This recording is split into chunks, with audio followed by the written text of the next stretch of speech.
Olá, pessoal, tudo bem? Espero que vocês estejam bem. Essa é mais uma aula remota, gravada, enquanto durar essa pandemia. E na aula de hoje nós vamos trabalhar com o conteúdo do sexto ano. Conteúdo esse do sexto ano que vai contemplar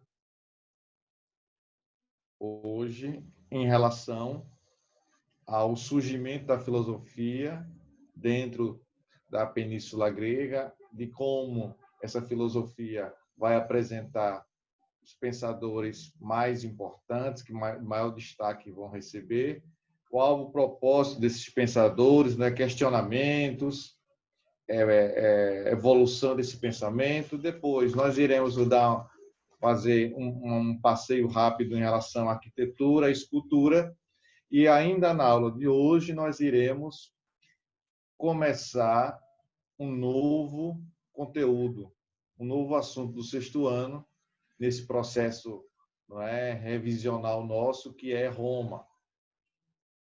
No entanto, antes de chegar em Roma, é preciso pontuar algumas coisas em relação ainda sobre a civilização grega.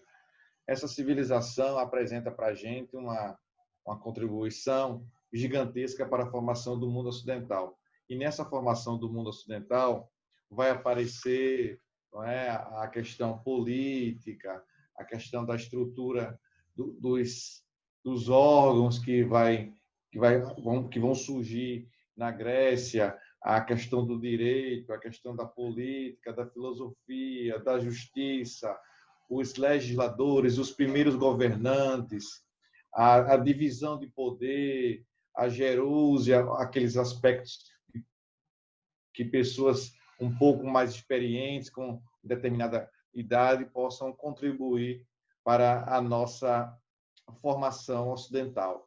E, a partir daí, vivenciamos já esse período, não é, no período pré-homérico, antes do aparecimento dos povos propriamente ditos, dos povos gregos propriamente ditos, o processo ainda dos minoicos, dos cretenses, a evolução para o processo homérico, por conta da falta de vestígios que pudesse comprovar a presença de aquele povo ali. Então, os historiadores, os pesquisadores acharam por bem fazer essa utilização da obra de Homero, a Ilíada e a Odisseia, como referência.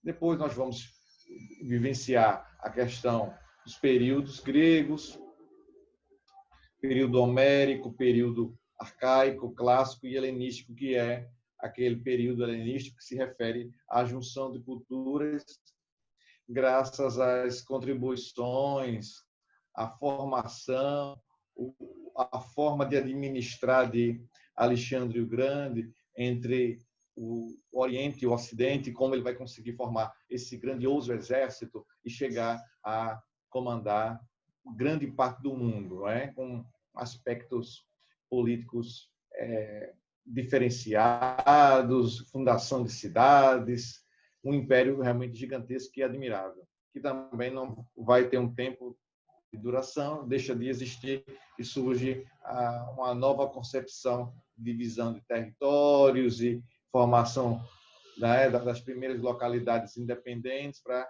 passar-se algum tempo e podermos ter a formação desses estados nacionais que vão, historicamente falando, vai demorar um pouco ainda. E esse conteúdo nós devemos vivenciá-lo lá no sétimo ano.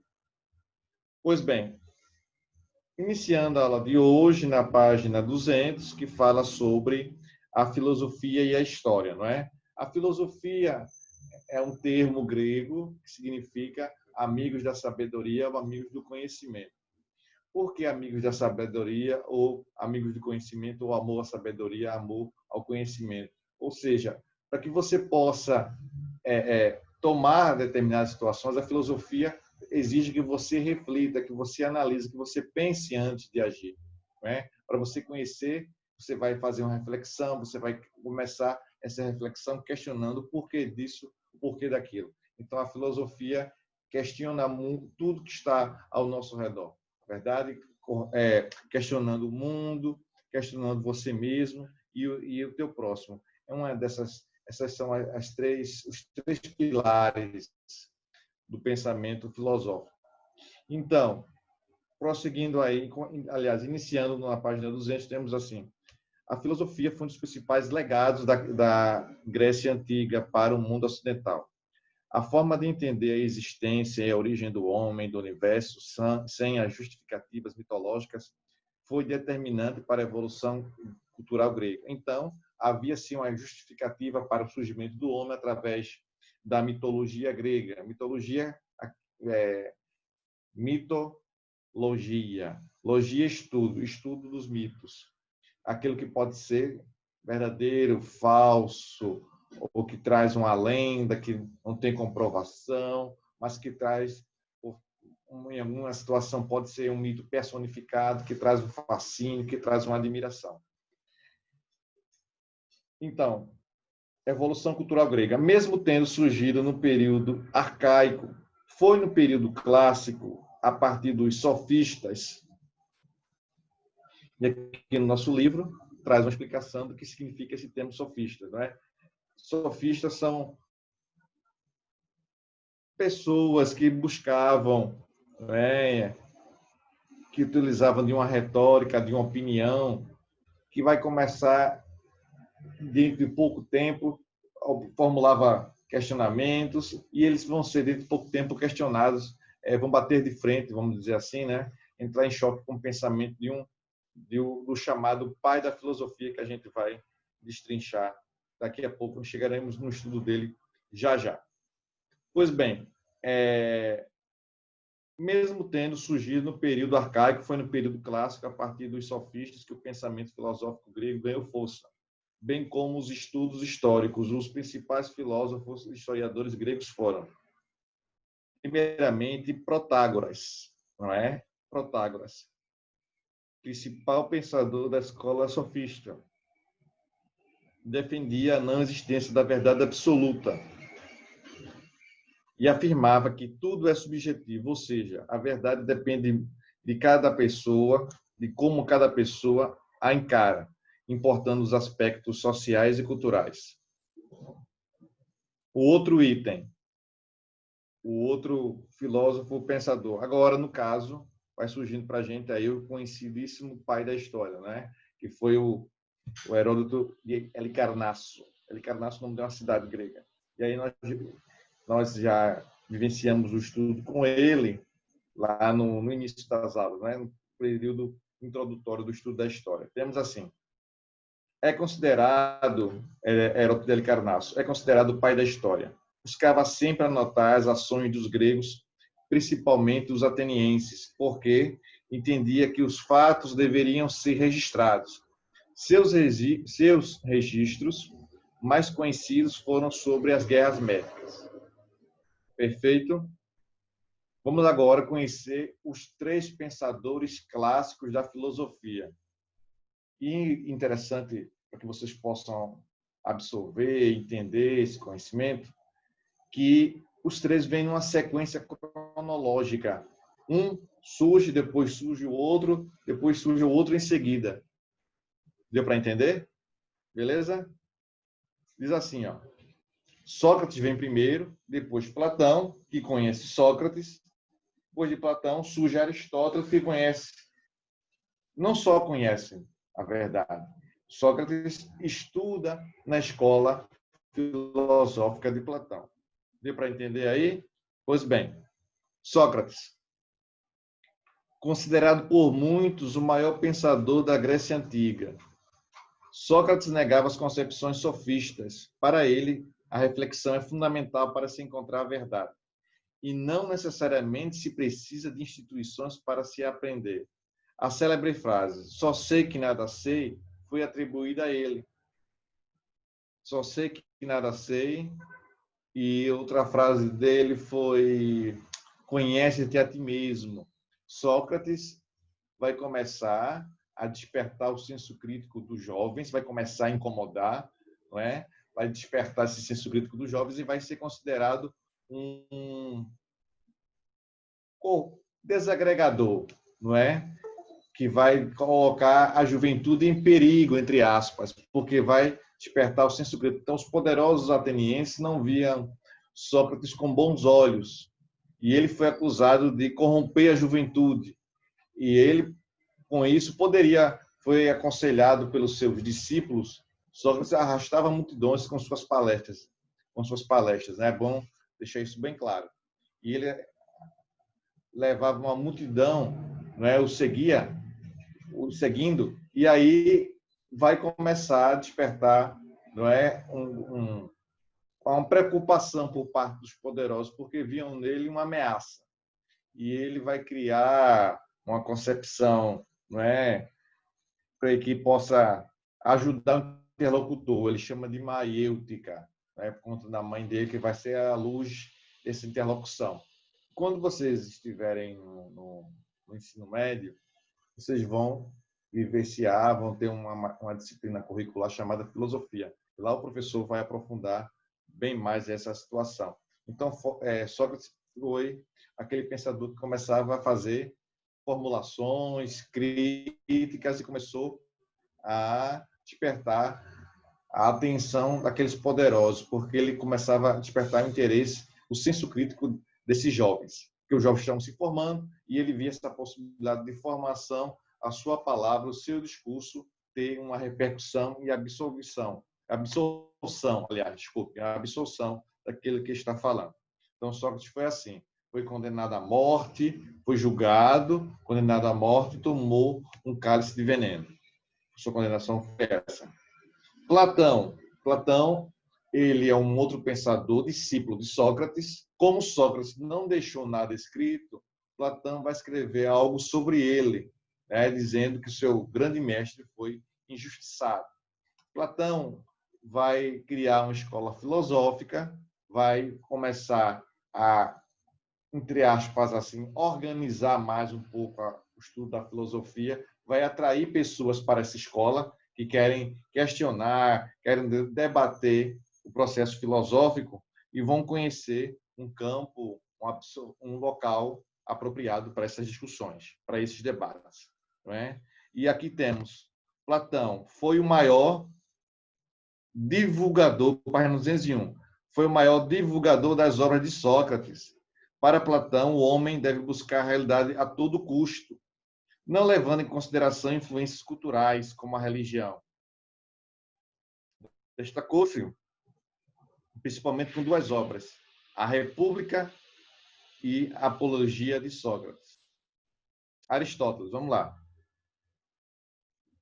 Precursor do racionalismo, defendia que existe uma razão para tudo. Aristóteles, uma razão para tudo. Para isso, usava a lógica analítica, seu principal foco era provar cientificamente a existência de Deus. Não é? Então, ele já tem uma contribuição um pouco diferente. Quando surge Aristóteles, o número de pessoas que sabiam ler e escrever nessa época já havia aumentado um pouco, já facilitava esse processo de desenvolvimento, que ele começasse a escrever, as pessoas queriam ler, queriam ter conhecimento do que Aristóteles começou a escrever. Pois bem, Aristóteles não nasceu em Atenas.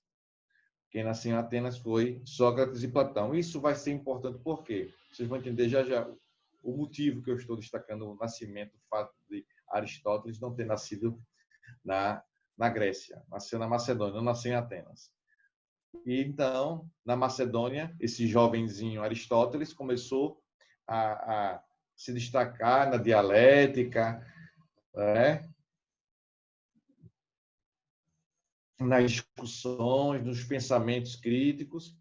Quando bem jovem, perguntou ao seu pai se ele poderia estudar numa escola filosófica, a Escola Filosófica de Platão. Seu pai deixou, ele ingressou, aluno destacado, aluno que recebia diversos elogios pela sua capacidade, pela sua inteligência, e eis que, durante a sua estadia na escola de Platão, Platão vem a falecer. Não é? Platão vem a falecer. E se imaginava que Aristóteles iria assumir a chefia, a administração da academia. Mas isso não aconteceu. Da academia que eu estou falando é a Escola de Platão, também chamada de academia. É local, esses locais de prática de exercícios físicos eram chamados de academia. São chamados de academia devido a essa origem lá na Grécia, que cultuavam o corpo e praticavam filosofia, depois matemática e outras disciplinas. Pois bem, então Aristóteles pensava que ia ser o líder com a morte do seu grande líder, com a morte do seu grande, a chefia da academia, o fundador da academia, Platão, faleceu. E ele imaginava ser o líder, mas isso não vai acontecer pelo simples fato por Aristóteles ser da Macedônia. Isso, de certa maneira, não foi visto com bons olhos. E aí ele vai ser substituído não, ele não vai assumir, e no lugar de Platão vai assumir 3 pensadores. Ok? Deu para entender? Vamos para a página 202, que diz assim: a arquitetura, assim como em outras civilizações da antiguidade, página 202, não esqueçam, a arquitetura grega se desenvolveu sob influência direta da religião e dos fatos históricos, como a Guerra de Troia e a Guerra do Peloponeso. Fatores políticos também foram determinantes, pois as construções eram de caráter público, empregando uma vasta mão de obra que ajudava a reduzir as tensões sociais. Os templos religiosos eram, em sua maioria, atribuídos aos deuses mitológicos, expondo os padrões que integravam o equilíbrio, a beleza e a simplicidade. Eram divididos em tesouro e o tesouro.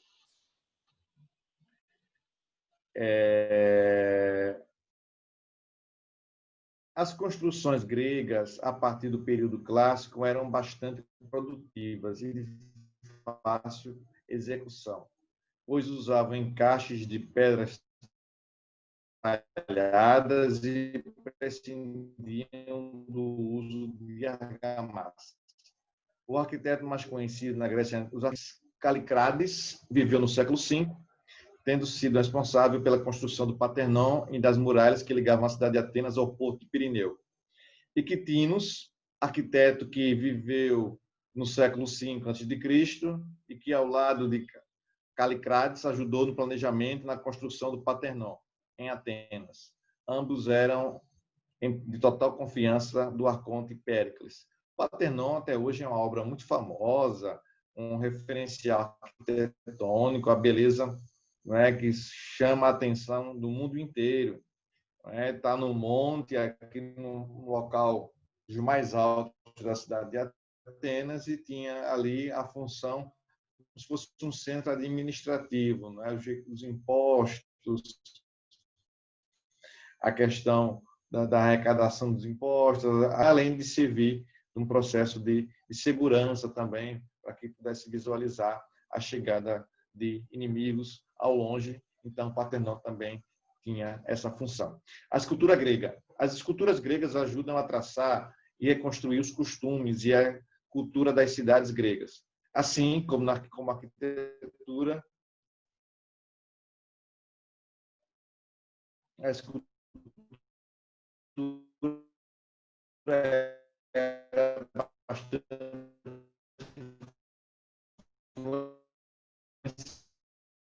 influenciada por aspectos religiosos, principalmente relativos à mitologia grega. Também se destacar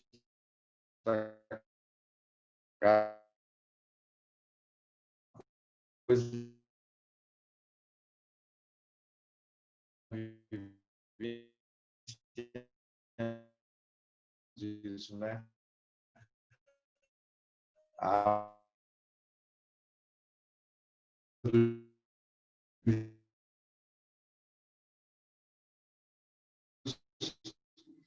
Sendo o período atlética e estética se destacava nesse período. A maioria das obras reportava aos atletas que disputavam modalidades esportivas nos Jogos Olímpicos da Antiguidade. Usavam principalmente o mármore e o bronze para a produção de suas culturas. O período helênico, a escultura teve grande influência nesse período por meio dos investimentos de Alexandre o Grande, que a partir da Macedônia dominou a Grécia. O contato com diversos povos conquistados na expansão grega influenciou nas técnicas de esculpir. Atenas foi o centro cultural nesse período, que avançava nas expressões faciais de suas esculturas, destacando o homem como centro da arte, o homem como sendo o centro de tudo. Não é isso? Vamos fazer algumas atividades aqui que são importantes para o nosso conhecimento, para a absorção do nosso conhecimento. Temos aqui, na página 204, quais os gêneros teatrais mais importantes na Grécia Antiga? Cite seus principais representantes e suas obras.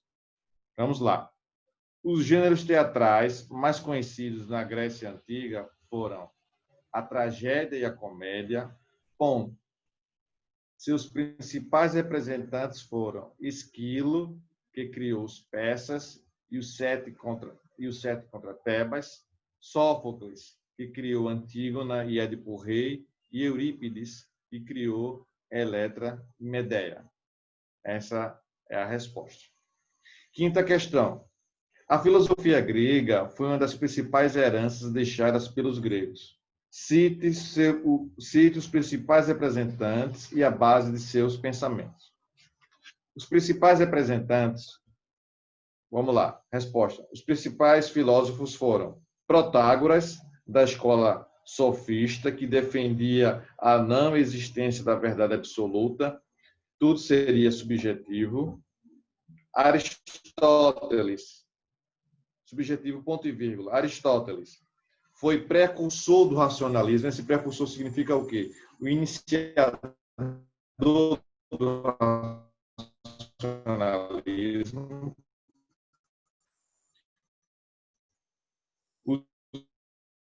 Usando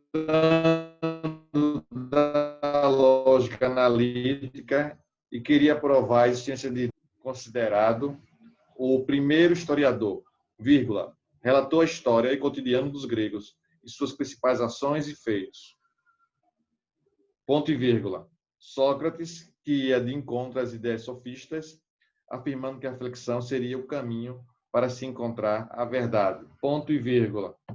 E Platão, que foi o maior divulgador das obras de Sócrates e acreditava que a busca da realidade deveria ser o objetivo dos filósofos, deixando de lado influências culturais como a religião. Ponto.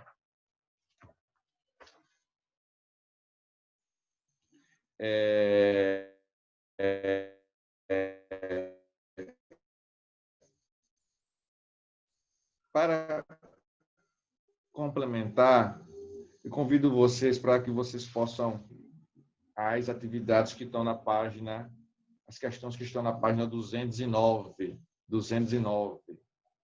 Ok? 209.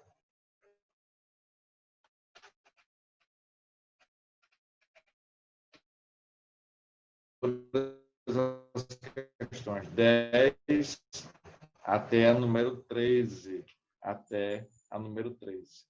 Página 208. Presta atenção aí. A Guerra do Peloponeso, que teve importância fundamental na evolução histórica da Grécia Antiga, resultou, entre outros fatores, de, letra A, um confronto econômico entre as cidades que formavam a Confederação de Delos. Bom, um esforço da Pérsia para acabar com a influência grega da Ásia Menor. C, um conflito entre duas ideologias, Esparta oligárquica e Atenas democrática. D, uma manobra de Esparta para aumentar sua hegemonia marítima no Mar Egeu. É uma tentativa de Atenas para fracionar a Grécia em diversas cidades-estado. Qual seria a alternativa? Muito bem. Letra C, nona questão, página 208. Letra C, um conflito entre duas ideologias, Esparta oligárquica e Atenas democrática. Chegamos, então, após isso,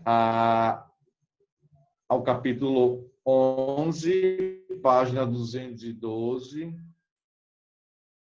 que vai iniciar um novo conteúdo.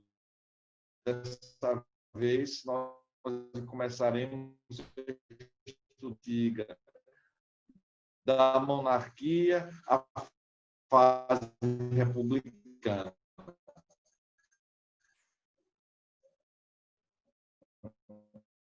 Mais uma situação que tem que...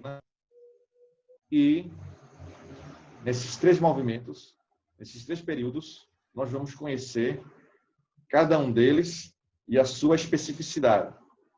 Lembrando que você talvez tenha ouvido falar desses três períodos, um com maior destaque, que é o período imperial, o Império Romano.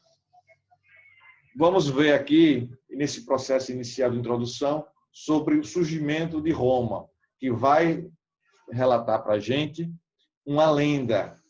Não tem comprovação histórica, mas uma lenda que a cidade de Roma teria sido fundada pelos irmãos Rômulo e Remo. Foram colocados no rio, foram logo em seguida amamentados pela loba Catirina e cresceram e foram reis. Deu para entender? Então, essa história, esse processo que eu contei agora, que eu relatei agora para vocês, é uma história lendária. Não existe comprovação sobre isso, de fato aconteceu ou não. Mas a história admite que isso possa, né, possa ser levado como possibilidade. A história do cotidiano foi passando de uma geração para outra. Então, temos dessa maneira. A Roma Antiga, página 212, da monarquia, primeira fase republicana. Abre aspas aí, 212. De acordo com a lenda, Roma foi fundada em 753 a.C., pelos irmãos gêmeos Rômulo e Remo, filho do deus romano de guerra Marte. Quando bebês foram abandonados no rio Tibre, mas uma loba os salvou e os criou. Já crescidos, decidiram construir uma cidade no Tibre. Para definir onde construir a cidade, cada irmão escalou um monte. Remo escalou Aventine e o Rômulo escalou Palatino, à procura de um presságio dos deuses. Na tradição greco-romana, o urubu, além de sagrado para Apolo, era um pássaro de presságio. Rômulo viu 12 urubus e Remo 6. O Monte Palatino foi escolhido e Rômulo abriu uma arranhadura na terra para demarcar os limites da cidade. Quando Remo tentou tomar a iniciativa de seu irmão, Rômulo o matou. Não é? Olha aí. E vamos lá agora, após essa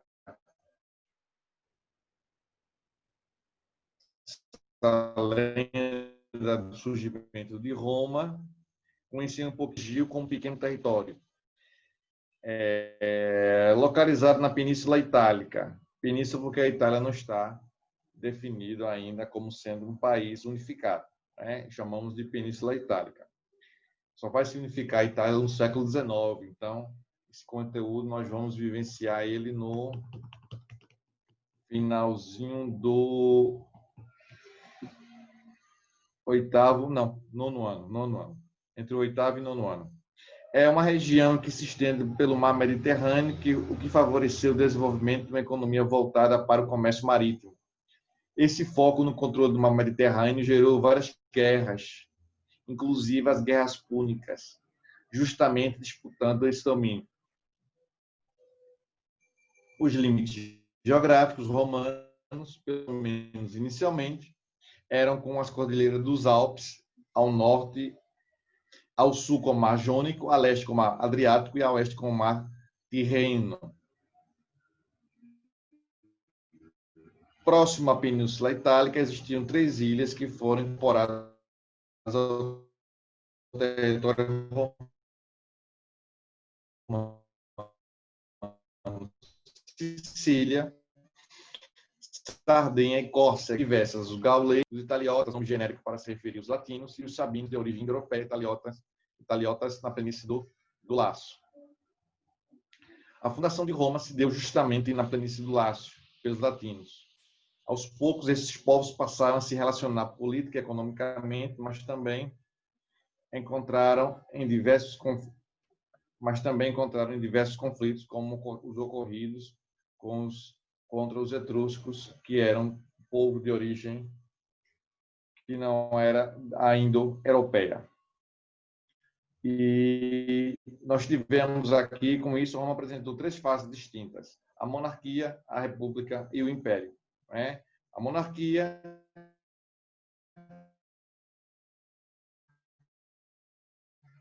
quando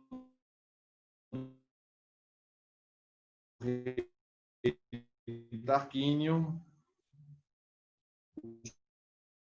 soberbo, foi deposto por menos que marca a queda do Império Romano do Ocidente, depois de Cristo, 476 depois de Cristo. Aqui nós temos um mapa relacionando exatamente onde está a cidade de Roma, esse conjunto aqui entre o Mar Adriático e o Mar Tirreno. E na próxima aula nós iremos aprofundar esse conteúdo, dar maiores detalhes sobre o período monárquico em Roma. Ok, pessoal? Façam as atividades que eu passei hoje, poste para mim através do aplicativo da escola. Eu estou aguardando vocês. Certo? Tá certo assim? Tchau para vocês. Forte abraço e até a próxima. Tchau, pessoal.